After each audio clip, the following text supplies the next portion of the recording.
Nigel Huddleston. Thank you, Mr. Speaker. There is much to praise in this budget, with something like 300 measures.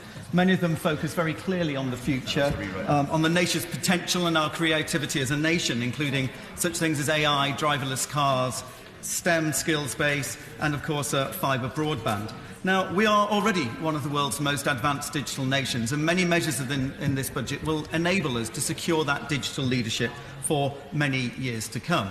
I also warmly welcome in the budget the increased spending for the NHS, for housing and infrastructure, and the additional changes to and money for universal credit.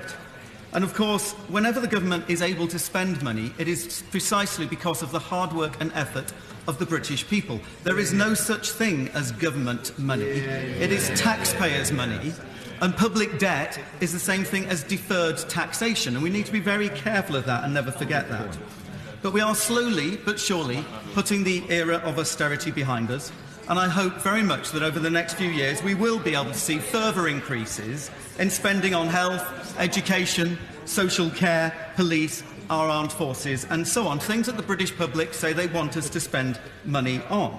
They know, they are not stupid, they know that when things are tight, when times are tough, governments need to tighten their belts, in the same way that they do in their very own households. It's also very telling, though, that the British public's attitude is changing. They have confidence that this Conservative government spends their money, their hard-earned money, wisely, because opinion polls are showing that there is an increasing willingness for increased taxation, and at some point we maybe need to consider that. They would only be willing to pay more tax if they had absolute confidence that the money would be spent carefully, and that is something that the Conservative Party, and only the Conservative Party, can deliver.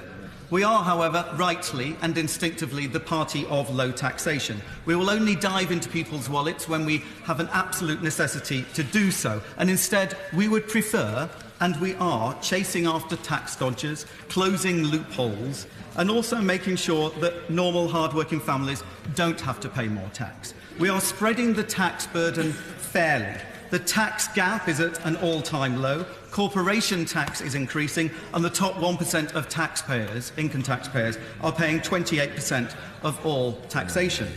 Let's not forget that the top rate of income tax, at 45%, is higher now than it was for 99.7% of the time of the last Labour government, when the top rate of income tax was 40%, for 13 years. And in 2010, the tax-free allowance was a measly £6,475. It's now £11,500, and I'm very pleased it will be going up to £11,850 next year. That's enabled us, the Conservatives, to take 4 million of the lowest paid out of paying income tax altogether, and the average taxpayer saves over £1,000 in their tax bill every year. This is very, very important for the lowest paid in society. And furthermore, it's the Conservatives that have increased the minimum wage. It was £5.93 in 2010.